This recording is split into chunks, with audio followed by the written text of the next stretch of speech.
ឆ្នាំហើយតែនៅឡើយដូចជាមិនស្គាល់ចិត្តអ្នកណាខំអ្នកណាលះការពិតដឹងក្នុងចិត្តមិនចាំបាច់បកស្រាយមកពីណាមិនក៏អូនមិនប្រាប់មិនក៏ស្ងាត់មិនក៏សួរមិនឆ្លើយអូនធ្វើនេះគឺមានចិត្តក្បត់ហើយត្រូវបកស្រាយបងចាំស្ដាប់ហេតុផលមិនយល់មីមុលបងឆ្ងល់ឬក៏ដល់វេនអ្នកថ្មីហើ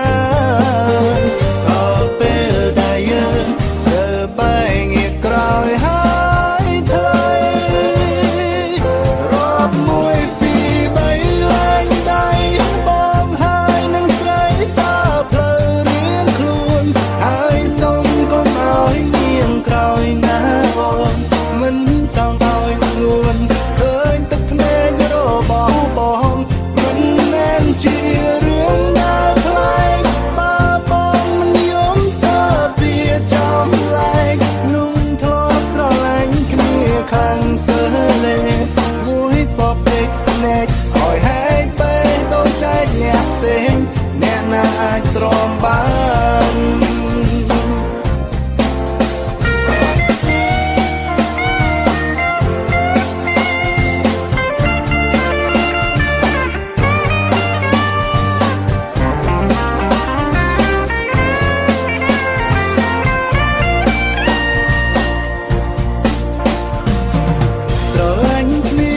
ច្រើនឆ្នាំមកហើ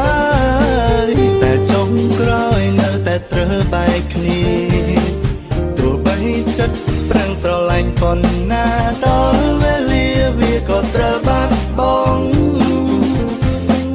ពីបាត់ទ្រាំតែក៏ត្រូវតែទ្រាំមិនចង់យំតែក៏ទប់មិនជាប់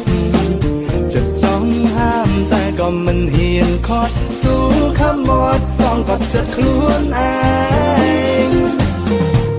មិនយល់មីមុលបងឆ្ងល់ឬក៏ដល់វេនអ្នកថ្មីហើយដល់ពេលដែលយើងទៅបែកងាកក្រោយហើយថ្លៃ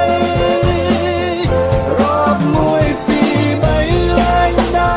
បងហើយនឹងស្រីតើផ្លូវរៀងខ្លួនហើយសុំកុំឲ្យញៀងក្រោយណាអូនមិនចង់ឲ្យស្ងួនឃើញទឹកភ្នែករបស់បងមិនមែនជារឿងដែលប្លែកបើបងមិនយំទៅវាចំលែកนุ่งធ្លាប់ស្រឡាញ់គ្នាខ្លាំងសើលេមួយបបពេកភ្នែកឲ្យហែកពេកដូចចែកអ្នកផ្សេងអ្នកណាអាចទ្រាំបាន